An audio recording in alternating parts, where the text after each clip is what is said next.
Welcome to the Nerd Party.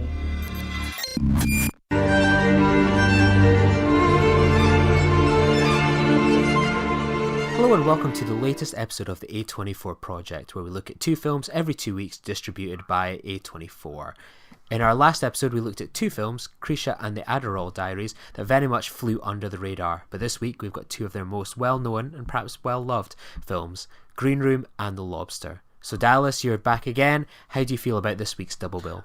Oh, I'm very excited for this week's double bill. One of them is certainly in my top tier of A24 releases, and the other one is one which I was very looking forward to on the rewatch. And yes, I think both of them still hold up very highly on a rewatch, and looking forward to chatting about them with you. Yeah, likewise. I think this is going to be really fun. I haven't watched either of these since the opening weekends at the cinema, so I'm really excited to see if it's held up as well for you as it has for me. But as always, we start with sort of A24 Hour news, and it's a bit of a quiet one this week, but there's a bit of a big bit of news in there though. And we head to the south of France, where Robert Eggers' psychodrama The Lighthouse has been named the best movie at the Cannes Critics Week and Directors Fortnight by the International Federation of Film Critics. There's a mouthful. The victory for The Lighthouse gives A24 its first ever major prize at Cannes, and The Lighthouse, which was shot in 35mm black and white film and presented in the Academy ratio, stars Willem Dafoe and Robert Pattinson as an aging lighthouse keeper and his young protege. So the film, for those not familiar with it, or like me have avoided any reviews or think pieces or any sort of reaction from Cannes, is all about a duo's isolated existence that drives them to madness. Just as simple as that. So the movie is Eggers' second feature following the breakout success of other A24 favourite The Witch in 2015. So Dallas, have you checked out any of the reviews or sort of buzz about The Lighthouse from Cannes? No, I haven't. I'd like to go in unspoiled as possible, so the only thing I really sort of saw was the sort of critics sort of tweeting about the incredible long queues to get into The Lighthouse. They said that basically if the Palme d'Or or the prizes were awarded due to the length of the queue, then Lighthouse would have taken every single prize. Apparently this was one of the most popular films that people tried to get into, and it certainly sounds like they weren't disappointed when they finally got to see it. Yeah, I think it's been impossible to escape that. There has been a positive buzz that's been coming out of Cannes for The Lighthouse, and apart from sort of the description I gave for the film, I don't really know what to expect, and I want to keep it that way. We're recording this sort of a week before the episode drops, so we're kind of hoping at the Edinburgh Film Festival announcement on Wednesday that something like The Lighthouse is going to get in. I've got high hopes, but I'm prepared to be disappointed at the same time. But it would be great to see a film like this as soon as possible before perhaps things start to spill out, with a simple kind of description like that. And I think we've all seen the black and white picture of Dafoe and Pattinson sort of with the lighthouse behind them looking out to sea, presumably. It feels like there's so little known about this film, and I want to try and keep it that way as humanly possible, but I'm sure just something's going to creep out, some sort of spoiler or some critic that doesn't have any sort of self-awareness will kind of tweet out something, so hopefully we can see this as soon as possible.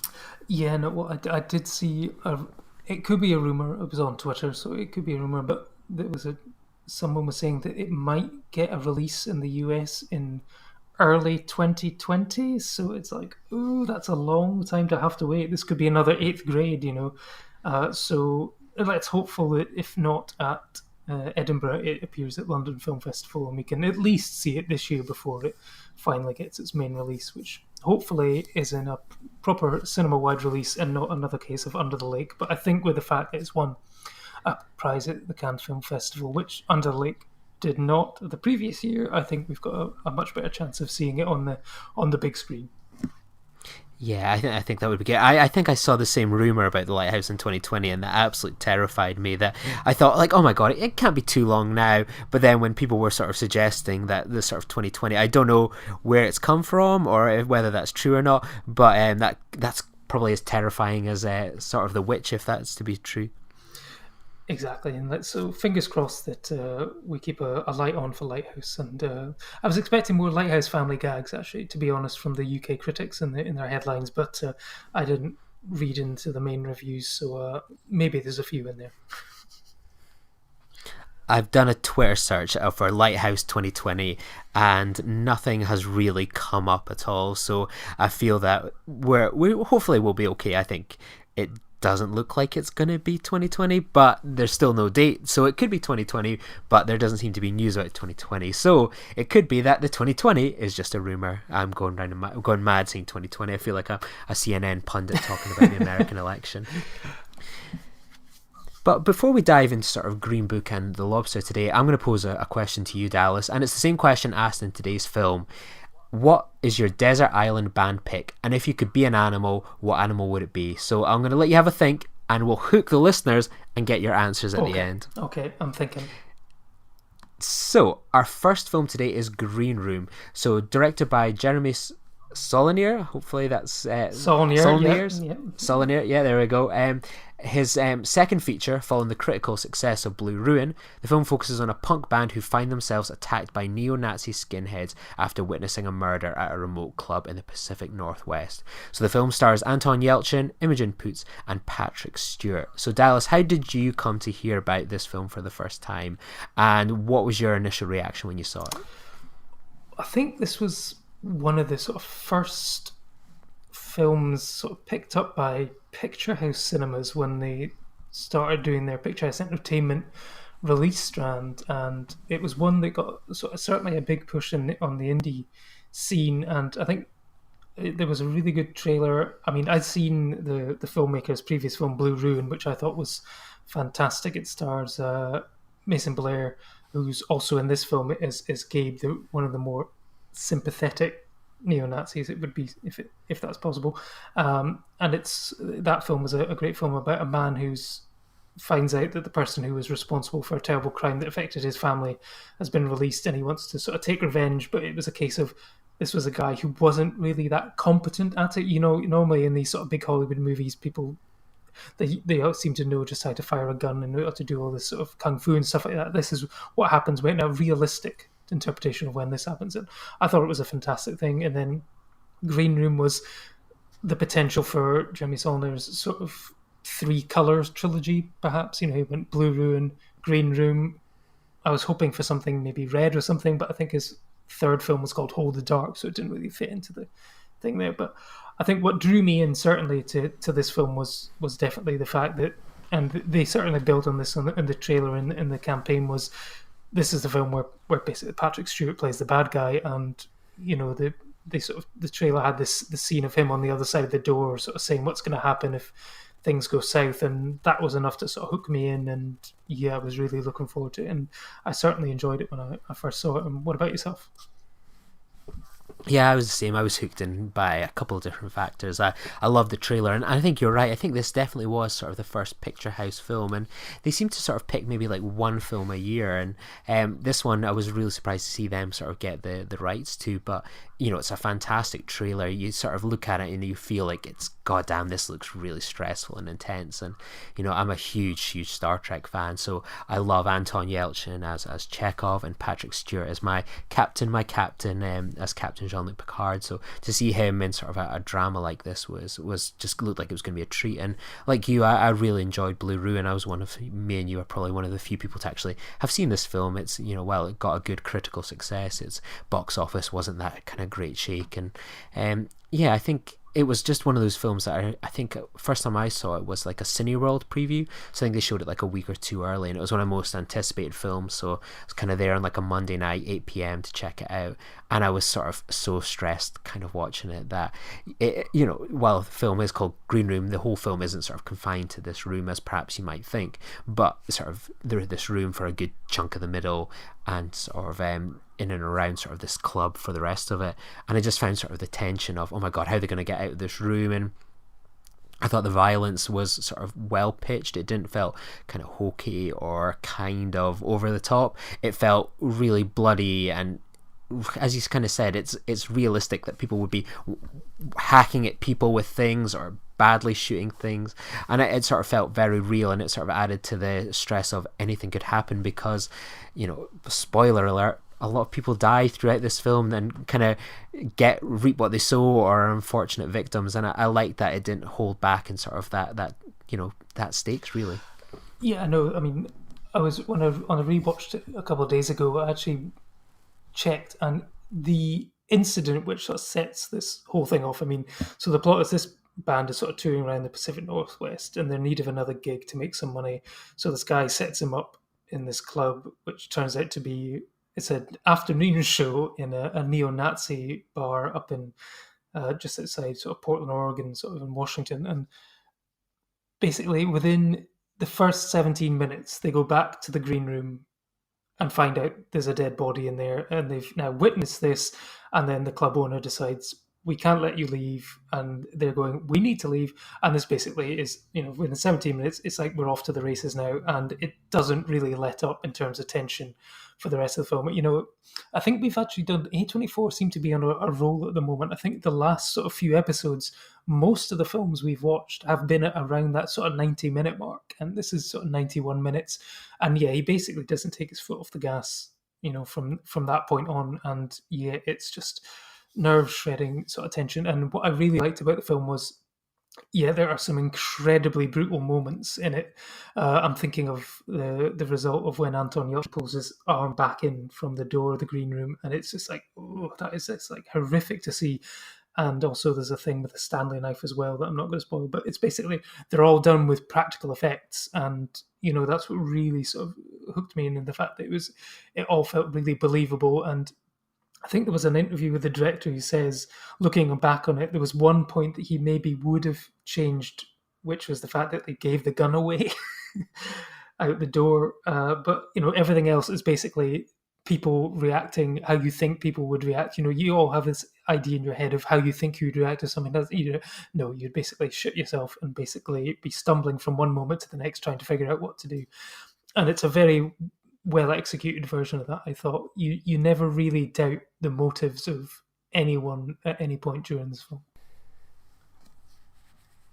Yeah, and I was sort of, I kind of never realised this when I was sort of doing a bit of research into the film, that sort of the origin of this came from Saulnier's kind of desire to create like a thriller set in a green room, calling the idea an obsession that he sort of had for a few years. And he created a short film set in one as part of like a 48-hour film challenge in sort of 2007.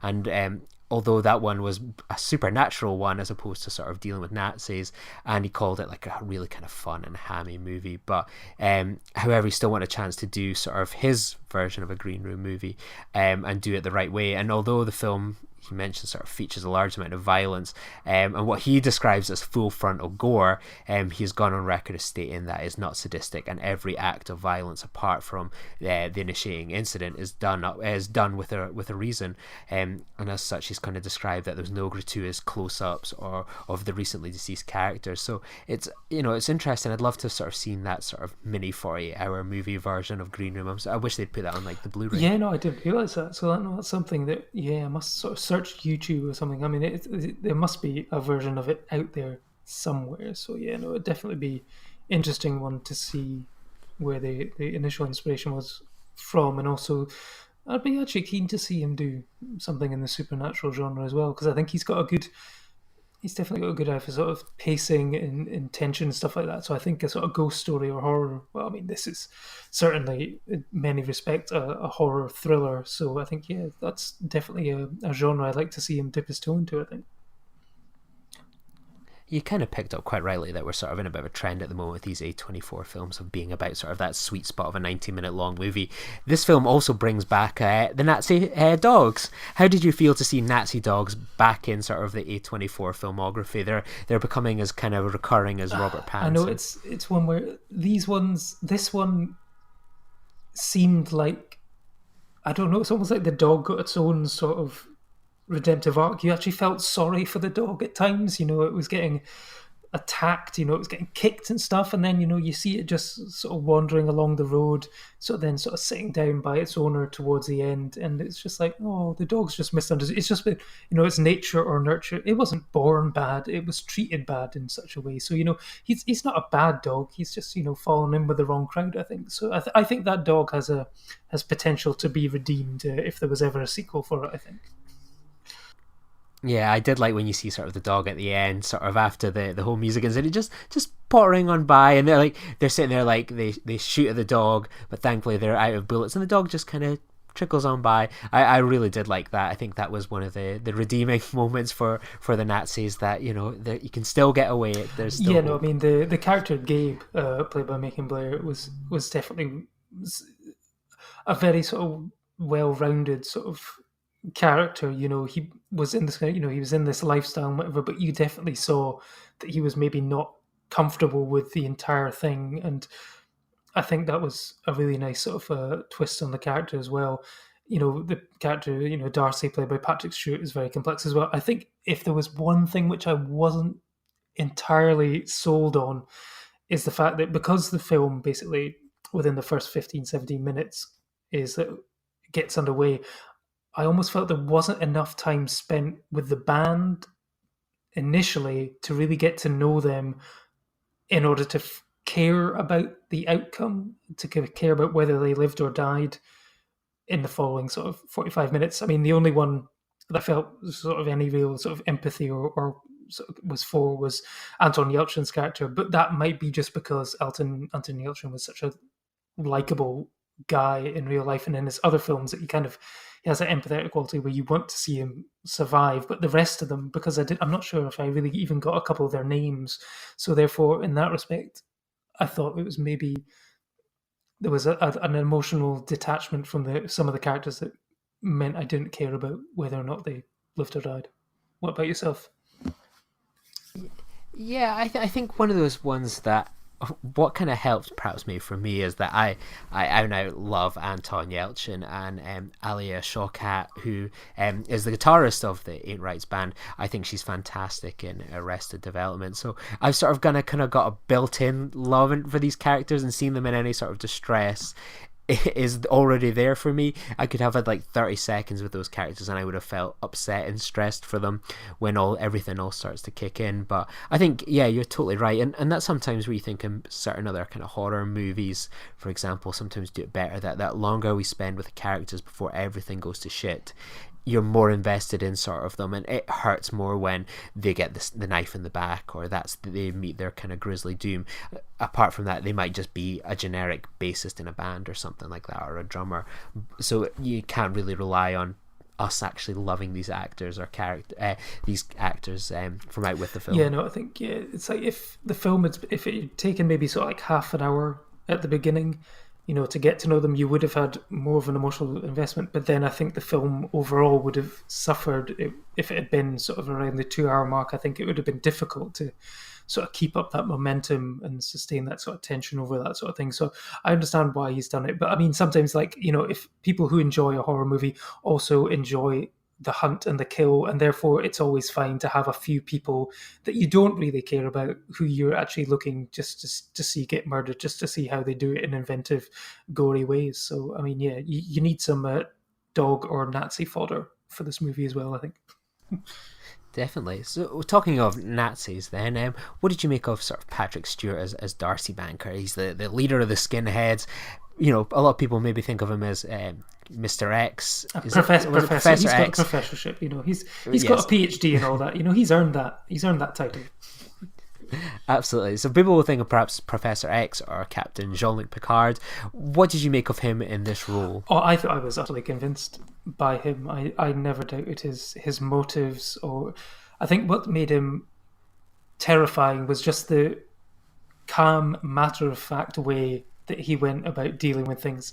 He was also one who, he wasn't there to get his hands dirty. He had people to do it for him, and it was clear that everyone else sort of showed him respect and whatever. It was similar, I think, to the character Stacy Keach played in American History X, of the leader of the sort of new neo-Nazi. He's like someone with sort of tremendous sort of charisma and power that people paid attention to, hung on their every word, but didn't actually have to do the violent acts themselves. People were committed to him, and yeah, I thought he was sensational, and I would like to see him sort of play a bad guy again. I'd happily watch that.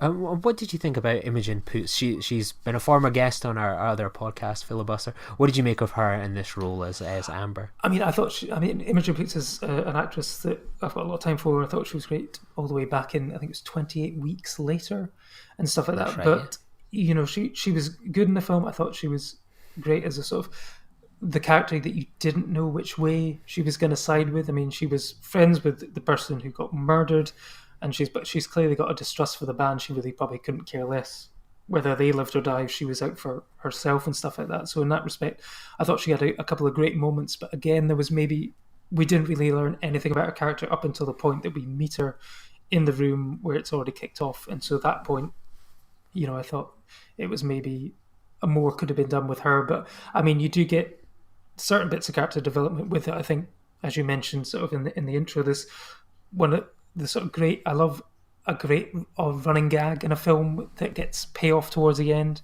where, like you say, this thing about they're interviewed at the beginning about what's your desert island band, and they're all trying to play cool and sort of saying Misfits and Slayer and stuff like that, and then like someone says sort of Simon and Garfunkel and stuff like that, and then you've got this great payoff at the end where Anton Yelchin is about to tell her what his favorite band is. She basically goes, "You know what? I don't give a shit."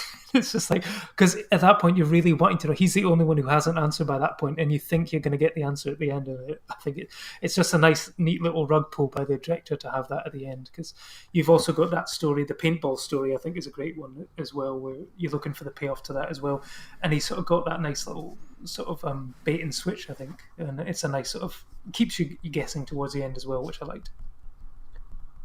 And we can't, obviously, with a movie like this, we've got to pay sort of tribute to Anton Yelchin. What did you make of him as an actor in general, and what was your sort of reaction when he passed away? I mean, I think he was a great sort of screen presence. He had a very sort of likable, sort of everyman quality. I thought he was great in the Star Trek films. The character of Chekhov, I mean, given the original take on the character, but I think it was a very difficult role for him to go into, because he could have gone the same way as and gone over the top with the accent and stuff like that. But I think he pitched it perfectly, in that it wasn't a caricature or it wasn't like a comedic character. It was just, it felt really good. And yeah, I think it's a terrible shame what happened to him, and he's a presence which is missed. I think he could have gone on to become, one of the greatest actors of his generation, and I think it's a loss, which is,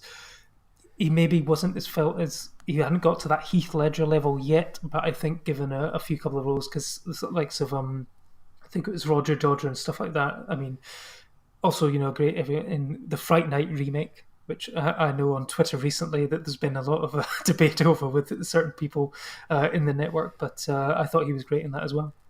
What about yourself? Yeah, I remember sort of when I first heard the news, and I was really floored by it. And I was recording a podcast with the Top Film Society. It was all about Die Hard, and we sort of just had the news kind of broken just before we started recording, and we sort of talked about our thoughts and our feelings on him. And I feel really gutted that I feel like he was on the brink of, he was starring in these films like sort of the Star Treks, the Smurf movies, Fright Nights, sort of, remakes and character roles. I think he was in Terminator 4, for crying out loud. That's always yes, he was Kyle Reese, wasn't he, in the future exactly. Who would ever remember that?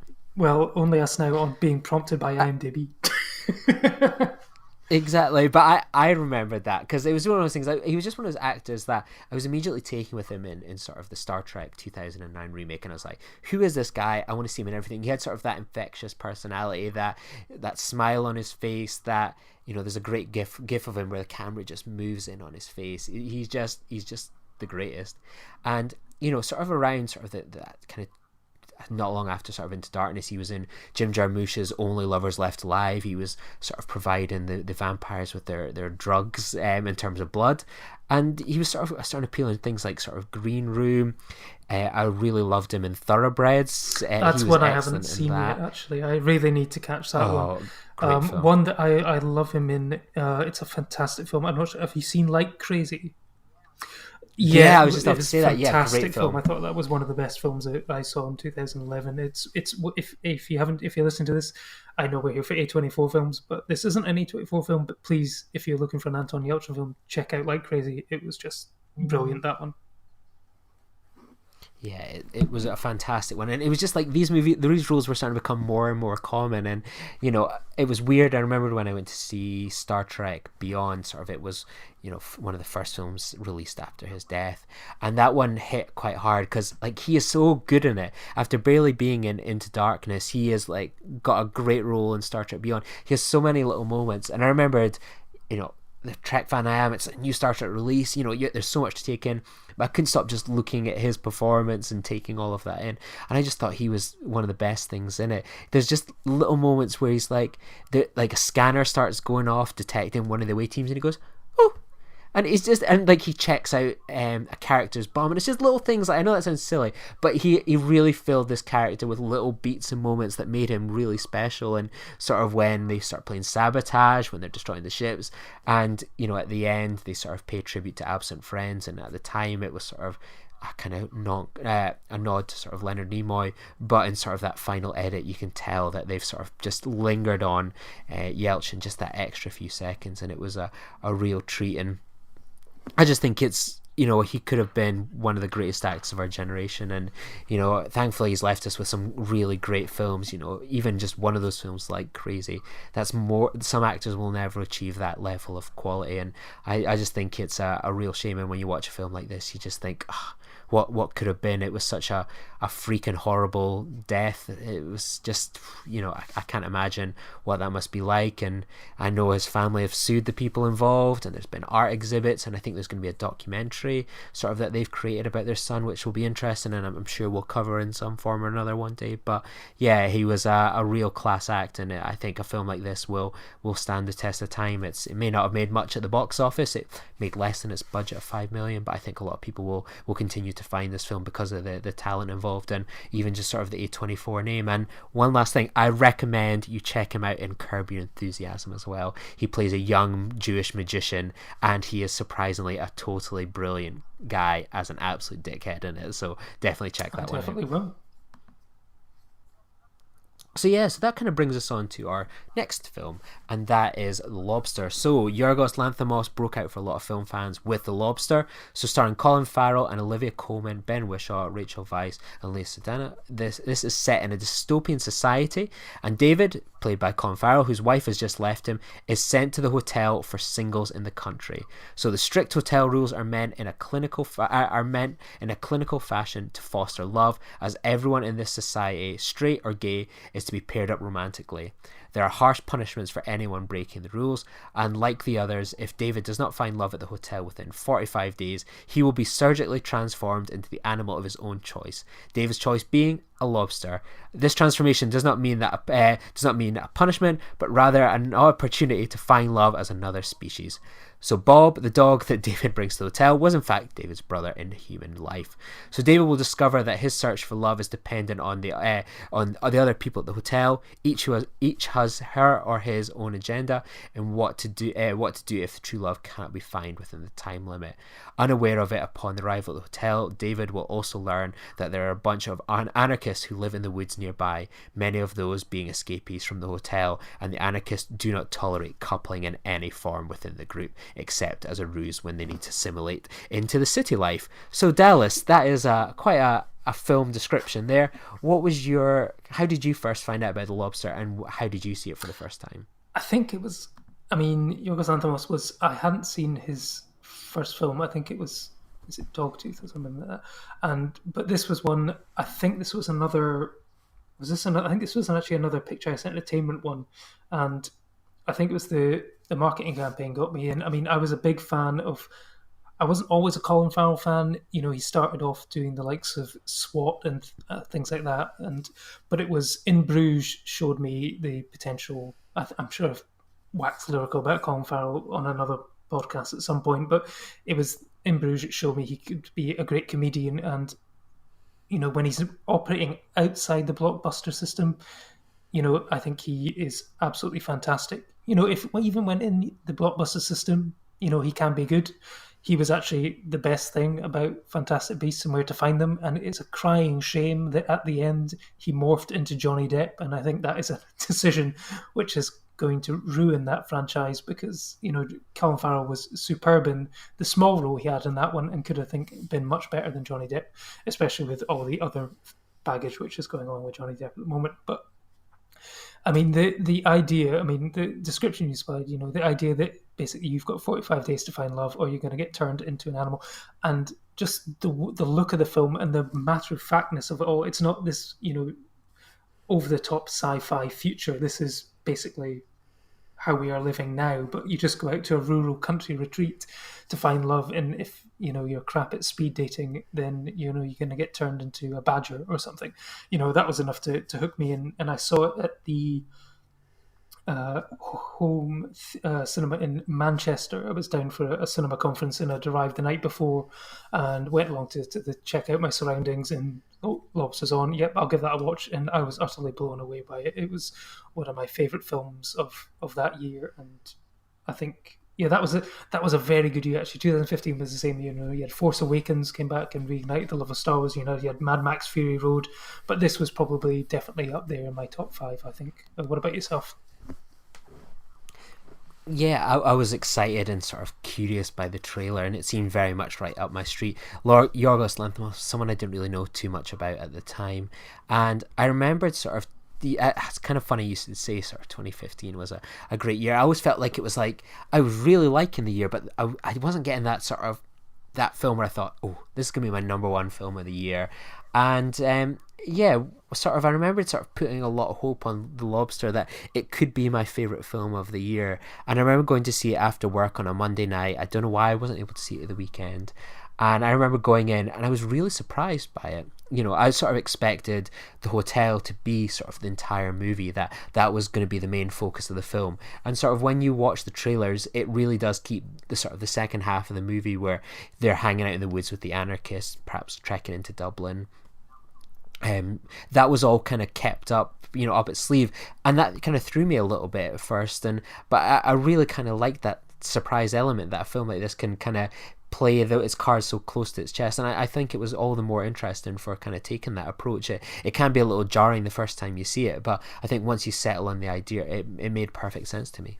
I know what you mean. There was, I think, a lot of people, when there were people who were split on the film, there was a lot of people who weren't really sold on the sort of second half of the film. They really liked the first half set in the hotel, but when the characters leave the hotel and you've got this whole other society that you've got to learn the rules of and stuff like that. I know there was a few people who didn't like that, but I really sort of dug seeing the other side of it, because you are basically thrust into this world in the first couple of minutes. I was saying that Green Room had a quick start. This is basically within the first couple of minutes. You've got the first shot is a woman driving a car and gets out of her car and shoots a donkey in the head, and you're like, okay.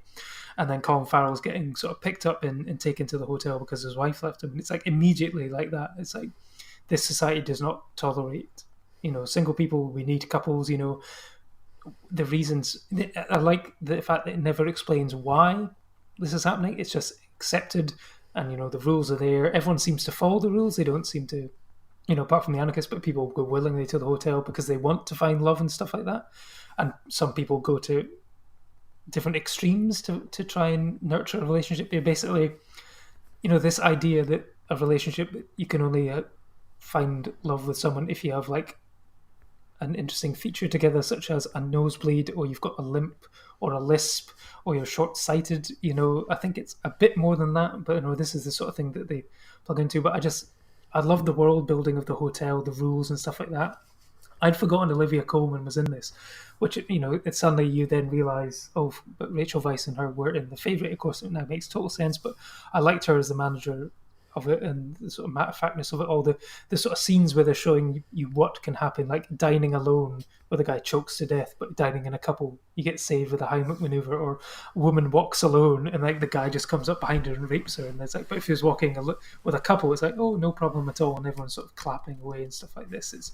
It's so sort of banal and mundane and everyday, but I think it sort of really worked well, and I just sort of loved the story of it all and the world building of it all.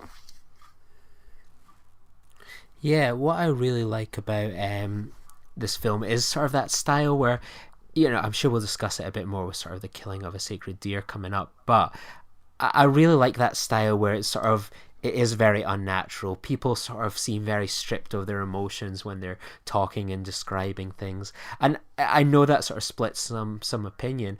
Are you a fan of that Yeah, kind no, of I style? am. So it's a very unique sort of humor. I mean, it's definitely a European style of humor. I mean, there's a lot of sort of the Danish sort of films, the sort of festins and stuff like that have that sort of humor. And yeah, there is certainly a lot of that in Killing of the Sacred Deer as well.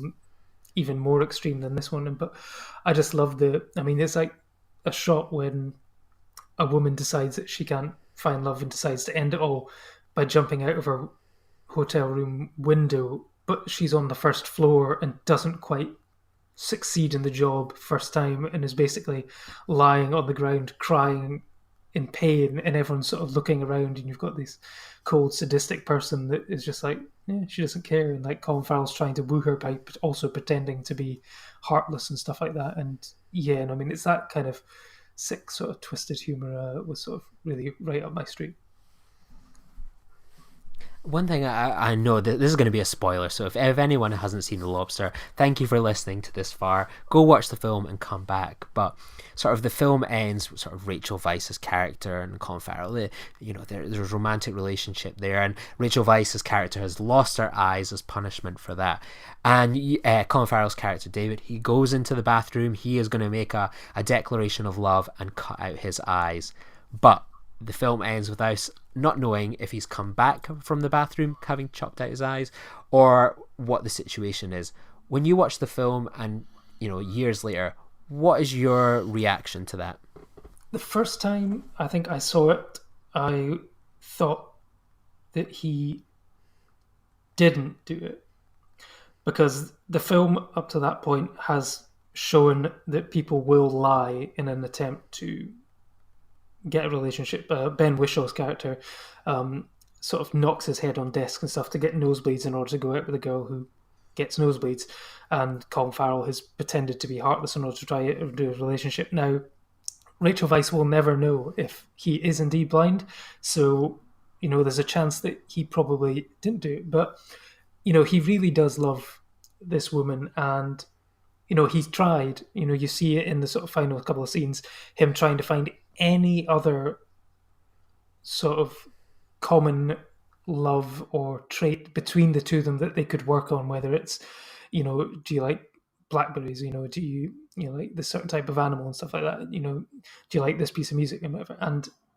he can't find it. So it's, I think in the second time, I think he probably does do it. I mean, it's a horrible scene. You can see the knife sort of going right up to the eyeball, and it's like, oh god, you almost want to look away. But I think second time around, I think he does do it. What about yourself? I've never thought he's done it. No. I remembered when I watched it the first time, I expected to see him, like, it stays on this shot of Rachel Weisz's character. She sat at the dinner table just waiting for him to come back, and there's this glass, this behind her, and I always expected to see her, Colin Farrell's character, just like walk behind her, just behind the glass, like as he's sort of running away. I get the sense that he just doesn't have it in him, because I'm sitting there thinking, I don't know how I could physically put a knife into my eyes and cut out two eyes, let alone one eye. And I get the impression that David is a bit of a coward, a wet blanket, and I just don't think he has it in him to do it. So watching it again, I still get that feeling that he just couldn't do it. So do you think he was going to run away, or do you think he was going to just pretend to be blind in an attempt to continue the relationship? I never considered that he would pretend to be blind, but I did think he would run away, and I think he would get banished to some sort of back to a hotel or something like that, or face punishment. But I just don't think I think he's a coward. I think he is a normal human being, probably, in that respect, as much as you can get normal within a sort of Lanthimos film like this.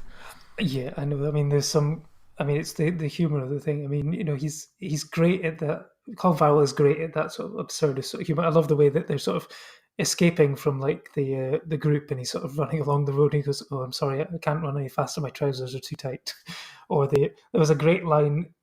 It was like when a couple gets put together, it's like, if you come across any problems or tensions you can't solve yourselves, you'll be assigned children. That usually helps. I mean, it's that kind of, I just cracked up at that line. I just thought it was brilliant. It's just like, yeah, if in doubt, when a couple runs out of things, it's, oh, no, kids, okay, yeah, we'll try and see if that makes it work. That kind of thing I thought was great. But, one thing which isn't really explored in the film, and one thing I'd like to know your opinion on is, there's a brief discussion about how the process is done, but is it true that, do you think that their consciousness is transferred into the animal and therefore they're like living within it, like in a Being John Malkovich kind of way, you're within it, an animal, and so they've got the thoughts of the human, whatever, just in the animal body? Or do you think they just get turned into an animal with no memory of what they had before?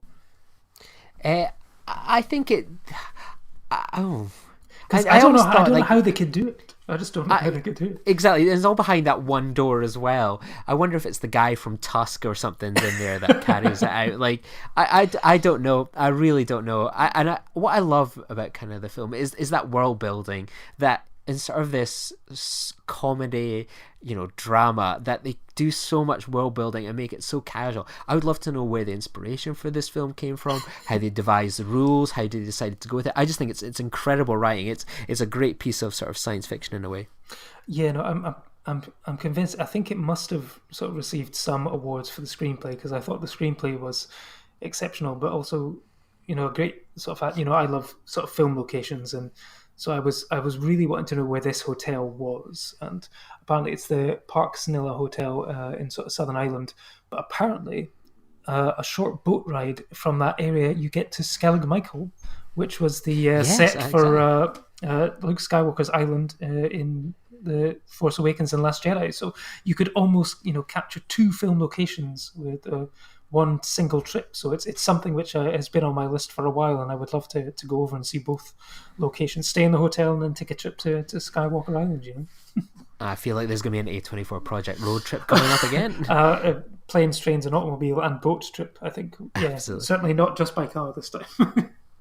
So do you have any sort of final thoughts on The Lobster or Green Room? Well, I think, I was rewatching the Lobster, and I was thinking, here's a film set in a hotel that has a very strict set of rules, and features a man who's grieving and loses his dog. And I was thinking, is this the art house John Wick? Potentially. Who knows? Could we see a sequel where he rebels against the animal world or something like that? Who knows? I would love to see this turn into a John Wick style art house trilogy.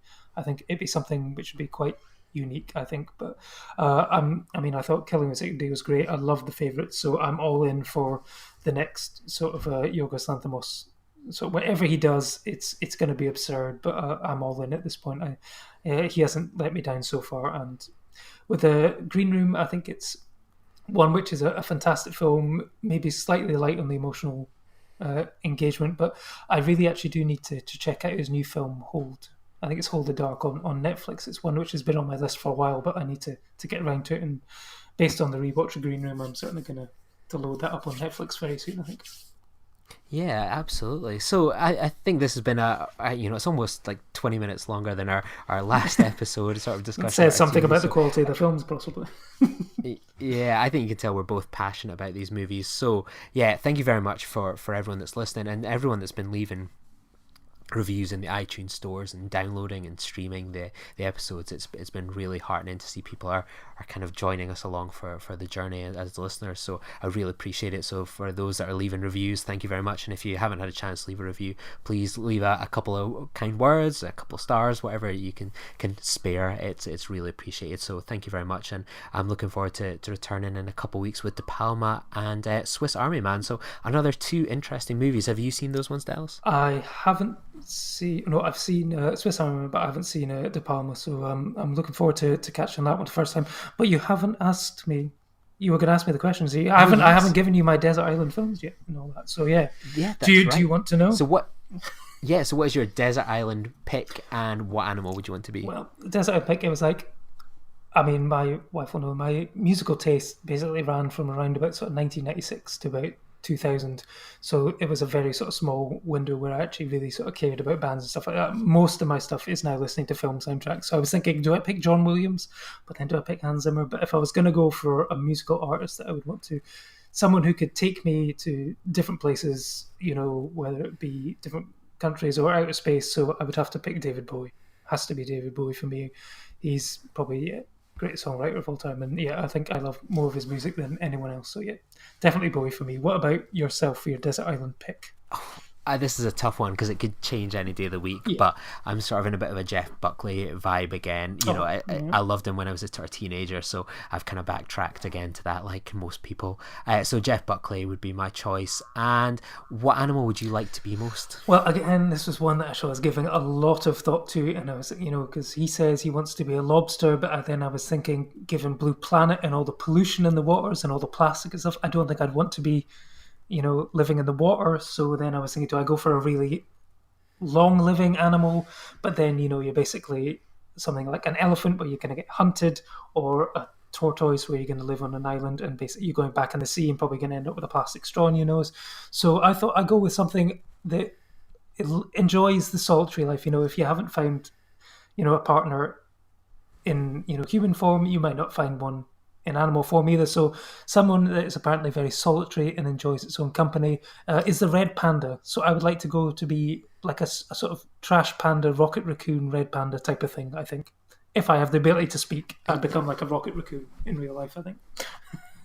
That is a class answer. I was kind of torn. I was debating sort of going for one of these sorts of pandas that get sort of treated like royalty in a zoo because they're endangered, and it's like I wouldn't have to worry about being hunted if I was sort of safe in one of these big sort of super zoos. I'd get food all the time. I think I'd be quite happy. I'm not much of an animal person, so I struggle to think of animals that I would want to be, but I think I'd be quite happy to be a panda. Excellent choice. Yes. A black and white panda. I'll be the red panda. You can be the black and white panda. So we've both gone for pandas. Synergy. Though I've probably cocked it up royally because they're sitting there like, you've got to find love as one of these animals, and I've just realised I picked an animal that is in danger of going extinct because they do not shag. So I might have made a mistake there. Well, there's the rub. Yeah, absolutely. So thank you very much for everyone for joining us, and we'll see you again in 2 weeks' time for De Palma and Swiss Army Man.